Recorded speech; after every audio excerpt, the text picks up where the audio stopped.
as far as people quoting it, that's for sure, especially the famous end, as you'll see. But anyway, in this piece, Marx writes that in the final stage of communism, labor becomes something that is satisfying and good, and that people want to do, and that gives them their ultimate meaning.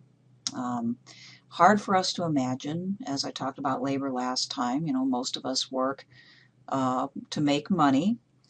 Even if we enjoy our jobs, we would not do it without the money. And it's just hard for us to wrap our minds around the idea of just getting up and going to work. I call this the sort of like the Star Trek phenomenon. Have you ever noticed, if you've watched any of the Star Trek series, that nobody gets paid? There are traders out there in the universe, but the Federation people don't seem to care about money. They don't have money. Everybody's just sort of taken care of. They have a few personal effects, but that's about it. So they have a very, very different mentality. Apparently they've evolved. So it's hard for us to imagine this. Marx and Engels did, in a different scenario, of course. And here's the quote. He writes, but these defects, the defects of selfishness, of thinking of, I want to make money, I want to make more money than somebody else who doesn't work as much as I do, and so forth. These defects are inevitable in the first phase of communist society, as it is when it has just emerged after prolonged birth pangs from capitalist society.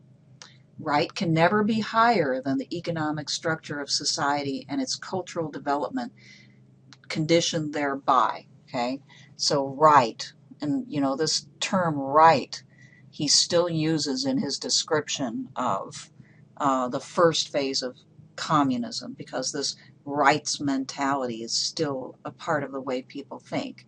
Okay, but in a higher phase of communist society, after the enslaving subordination of the individual to the division of labor, and therewith also the antithesis between mental and physical labor has vanished. Let's just stop there and think about that for a second. We will no longer be subordinate to the division of labor. Now, you know that Marx and Engels want to keep factory production, and they want collective production for sure. So there is going to be a division of labor, because that's part of what it takes to make things efficiently and well and so forth. But the enslavement to the division of labor, in other words, people being sort of pigeonholed, you're a working class person, you work in this factory, you do nothing but this one job, and you have no chance of changing or growing and so forth. That's the way they saw the workers' situation. So in communism, there will be a chance for people to grow and develop and change and do different things over the course of their working lifetimes. That seems to be what they're saying there. And then also, they say the antithesis between mental and physical labor will vanish. That means that we won't value one higher than the other. Right now, even now, we value the mental or intellectual labor higher. People who are thinkers, who are planners, who are managers, CEOs, they don't do manual labor, and they get paid a lot more. So in our society, you could say, if we look at just how people are paid, okay, as a source of value in capitalism, intellectual labor is valued more highly than manual labor. So they're saying something pretty radical here for our way of thinking.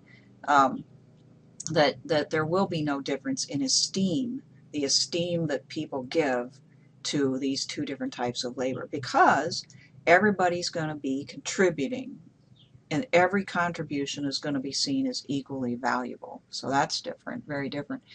After labor, they say, has become not only a means of life, but life's prime want, okay, or life's prime desire. Labor is not just a means to life, which is what they would say we do. We work to make money because we have to have money to pay for food and clothing and a roof over our heads. But no, take away those needs because society will guarantee that you have those, you will work because it has become the most interesting, most exciting thing that you do. You will get up and want to go to work. After the productive forces have also increased with the all-around development of the individual, and all the springs of cooperative wealth flow more abundantly. Okay? So they envision this as a time of great development, of productivity. Individuals will be developed to their highest extent because they will want to contribute as much as possible, they will want to work together, and all of this is going to create a great deal of abundance. So they, unlike Thomas More, who thought of his communism was sort of a sparing thing. We will not do any more than we need to do to have a good, decent life because we want to spend our time over here thinking, right? But in Marx's world, the labor is enjoyable. That's what you want to do. So, there's no problem there with wealth. Okay, the only problem with wealth for Marx and Engels has been that a very few people have it, and most everybody doesn't. What they want is for everybody to live abundantly. So they envision, and they're putting forth this vision of a great material abundance for people, and you can see why this would be very attractive to people. Okay, and then famously at the end they say, only then can the narrow horizon of society be crossed.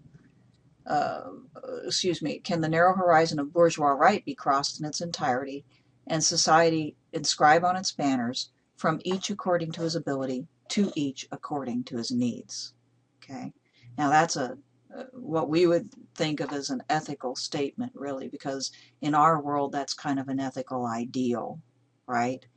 That everybody should get what they need, whether or not they have the ability to obtain it for themselves. But in communist society, it just becomes a reality, not an ethical ideal.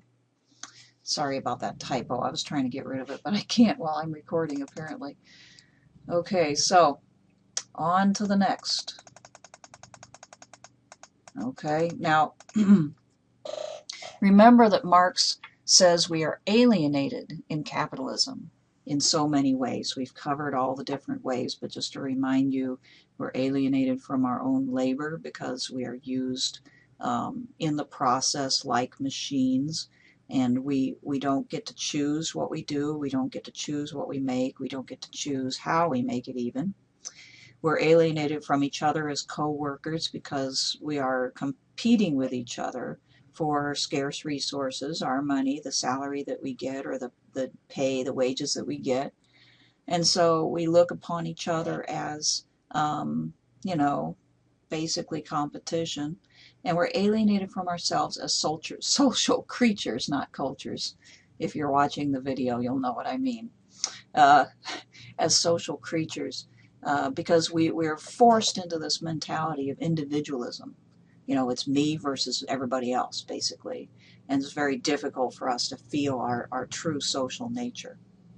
So Marx and Engels say it's not about work being bad. It's about how we do our work that's bad in capitalism. Okay?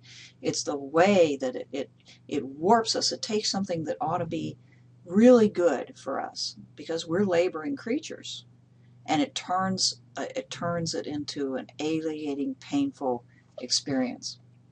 So I'm not going to read all of this quote that's on this page, but I copied and pasted quite a bit of it in here from my reader so that I could pick and choose. It's a little bit tough sledding, this essay, the second essay that I wanted to bring in, Estranged Labor. The language is just not what we're used to, but they begin to discuss human beings as a species, and they sort of compare human beings to other animals. And I like this part because it reminds me of Aristotle. Aristotle also compared human beings with social creatures. Okay, so well, just to give you for instance, He says the life of the species, both in man and in animals, consists physically in the fact that man, like the animal, lives on organic nature. And the more universal man, or the animal, is, the more universal is the sphere of inorganic nature on which he lives. Just as plants, animals, stones, air, light, etc. constitute theoretically a part of human consciousness, partly as objects of natural science, partly as objects of art, his spiritual or inorganic nature, spiritual nourishment, which he must first prepare to make palatable and digestible, so also in the realm of practice they constitute a part of human life and human activity. Okay? So one thing that we can get out of this first part is that human beings are like animals. They are a species, so we can talk about human beings as a species instead of as individuals. We are not free, we're bound by historical conditions, etc., and by human nature itself to think in certain ways, to behave in certain ways, and so forth. And unlike animals, however, we expand. We are more universal, he says, than the animal. Okay. Now, Marx and Engels, compare human beings to animals like this. Okay. They say that human beings, we think and articulate, far beyond what animals do. And so animals, of course, act mainly on instinct. And so they reproduce themselves, is what Marx and Engels say. Okay, and they do that by keeping themselves alive, basically, getting food, building crude shelters, and protecting themselves from danger and so forth. Okay, so human beings, because we are much more intelligent and we have the use of speech, we can go far beyond what the animals can do, not only reproducing our nature, that is, keeping ourselves alive, but going far beyond that to create comfort, and actually they say even to create things that we don't even need to survive, things that are simply for the good life, things that are beautiful, and so forth.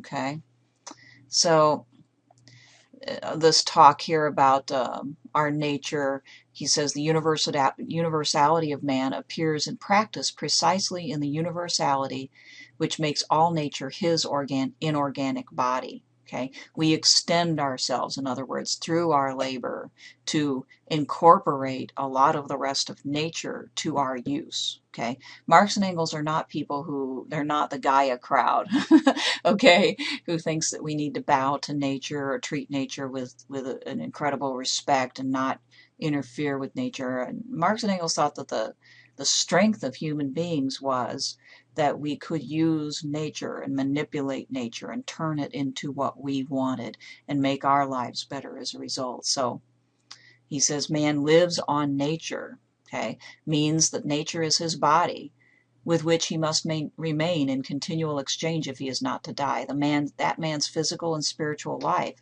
is linked to nature, means that simply that nature is linked to itself, for man is a part of nature. And then he goes on to say, in estranging man, nature, and himself, his own active functions, his life activity, estranged labor estranges the species from man. It changes for him the life of the species into the means of individual life. First, it estranges the life of the species and individual life, and secondly, it makes individual life in its abstract form the purpose of the life of the species. Okay, so estranged labor, right, is capitalist labor. And they're saying there that it rips away from people the experience of being a part of this social species that labors collectively. It has warped our nature, okay? It has turned us into thinking of only our own individual life, okay? And so we don't experience human life to the fullest because we do not experience it as a species being, but rather as an individual, okay? Let me see if there's anything else here.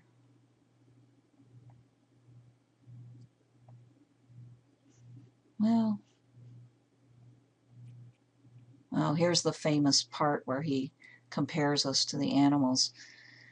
He says, in creating a world of objects by his personal activity, in his work upon inorganic nature, man proves himself a conscious species being, as a being that treats the species as his own essential being, or that treats itself as a species being. All right, that's kind of hard to understand, but what comes next is pretty easy to understand. He says, admittedly, animals also produce. They build themselves nests, dwellings, like the beavers, ants, etc. But an animal only produces what it immediately needs for itself or its young. It produces one-sidedly, whilst man produces universally. It produces only under the dominion of immediate physical need, whilst man produces even when he is free from physical need. And, oh, I lost my space here. Well, an animal's product belongs immediately to its physical body, whilst man freely confronts his product. An animal forms only in accordance with the standard and the need of the species to which it belongs, whilst man knows how to produce in accordance with the standard of every species, and knows how to apply everywhere the inherent standard to the object. Man therefore also forms objects in accordance with the laws of beauty. Okay, yeah, I wanted to include that one because it really does show us what they're really thinking is the height of man's achievement. And so capitalism to them seems like a real distortion of human nature. It keeps us from achieving the greatest things. It keeps us from experiencing life to the fullest. So you can really see, and by implication, we see what the communist world will be like, really the reverse of that. Okay, so we will work with no regard for physical need. We will not be thinking, I must work or else. It's not going to be some sort of negative incentive, okay? So the two will be separate, and we will know that the collective society will provide our needs, and we will work because we want to. Of course, the work will be free from the control of the bourgeois, because there will be no bourgeois class. It's going to be free from the control of people with more power. So communism is going to be a state where, yes, planning is going to occur, but by implication, there's nobody's going to have power in the sense of, being able to make others do things without their consent and cooperation, really true cooperation. So, Marx and Engels don't map out for us exactly how that management takes place. They don't put checks and balances into any sort of system to prevent abuse of power either, because they're very convinced that people will not be thinking that way. They won't be thinking along those lines any longer. But there will have to be management, okay? But no class overlording over another class, okay? Work will be communal, and we will work, as they have said, according to our abilities, as much as we can, and using whatever abilities, talents that we have. Okay? There will be no more division between those who are ambitious and work hard and those who are lazy. There will be no laziness. Everybody will want to work. Okay? You won't blame some people because they can't work as long and as hard as you do, because you can see that they can't. Okay? You know that they could if they would. I mean, they would if they could. And so imagine that. That's not the world that we live in. We do that every day. We think, gosh, look at that person over there, not working as hard as me, and it creates negative feelings, right? It creates negative feelings about our fellow man, okay? So there's a lot of goodwill there in the future of communism. We will not be compensated with money. In fact, there will be no compensation, okay? We will be provided for by society. If we're a doctor, we'll have the same provisions as the person who is a janitor or a farmer, okay? There won't be any lawyers. We won't need them, okay? I'm trying to think. Oh, the engineer, okay? The engineer will live in the same way as the waitress, Okay, so no money and no need for that. And each will go to a communal store to receive what they need. And as society's abundance grows, what they want as well. Okay? And if there's any scarcity, then planners would have to come in and make sure things were divided equally. But they don't really anticipate a lot of scarcity. That's something that they have in common with Thomas More. Thomas More thought that his communist society would yield so much abundance. Remember that that they'd have to give, well, they would want to give some of it away to their neighbors for the sake of peace. They'd have so much. Now, in addition, I didn't read this part, but Marx and Engels also envision people having time after they've worked to incorporate other things into their lives if they want to, such as hobbies and more time with friends and so forth. Okay. Now again, you know, we live, if you're from the middle class at least, and maybe this could be expanded even to the poor in this country, most of us have time at least for friendships. And, you know, if we work for a certain period of time, we come home, we could use that time, and oftentimes do, to enjoy ourselves, watch TV, play games, do sports, okay, be with our families and friends and so forth. But you have to realize this sounded so good to Marx and Engels because during the Industrial Revolution, the working class did not have that kind of time. I mean, they worked from sunup to sundown. When they came home, they were exhausted, okay? And their whole families oftentimes were working, trying to find some way to just get by. So the idea of hobbies, I mean, time would have been the most critical thing, and also money if you need money for what it is that you want to do. Okay, so you're not going to be going to the neighbors to play cards or going fishing on the weekend. That's for rich people. So this would be a time when everybody could have some of that life, the life of your, you know, being with your family, being with your friends, and so forth. So that was very attractive too. Now I just want to emphasize that, I mean, you've probably already got this by now, but I really want to emphasize that in order to make this happen, human beings, nature will change. So Marx and Engels are not of the school of nature. They're of the nurture school. Okay? We are products of our environment. When we change our environment, we can literally change the way we think. Okay? So bourgeois values are for the capitalist environment, but communist values will replace them in the communist environment. Okay? And that's what will make this whole thing work. If that doesn't happen, if they're not right about human beings being mainly a product of their environment and their minds being changed by their environment, then this will not work. Because as you can see from all of this, they're counting on that. They're counting on this transformation of the creation of what later communist organizers and movement people called the new man or the universal man.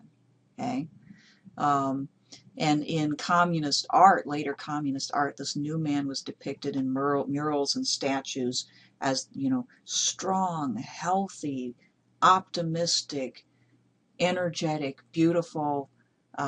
This was truly a different type of human being that they envisioned. Okay, so a lot hinges on this, is why I'm emphasizing it. Nature versus nurture. They come down squarely on nurture, and this is why they think that this can happen. They also think at the end, and this comes out a little bit in at the end of the manifesto, we overcome all of the divisions in the world because communism will sweep the world. First, we will have capitalism sweep the world, and then we'll have the uprisings against capitalism. And in the end, because communism is the optimal system, we will have worldwide communism. Well, the more communism there is in the world, the less fighting. Now, later, Lenin had to revise this a little bit and say, well, in the meantime, while we're surrounded by capitalist countries that don't appear to be changing anytime soon, we've got to defend ourselves. So we can't exactly just let our army go, or a lot of things actually couldn't be let go because capitalism didn't cease to exist all around the world. But Marx and Engels thought it would, and so they had this grand vision of world peace. And all the things that divided us, our religious divisions wouldn't matter because there would be no real religion anymore, wouldn't need that. National, ethnic, racial divisions would not be important anymore, because what would be much more important would be how similar everybody is in the way that they think, see. So this is not Marxism is certainly not a philosophy of diversity, not at all. I mean, it hinges upon uniformity, people changing and all changing alike, and this is what creates the the harmony between people. Okay, so again, you can see the attractiveness of it, and I hope that that's helped for you to at least be able to look into their imagination a little bit and see why it is they thought that these things could happen. Okay? All right.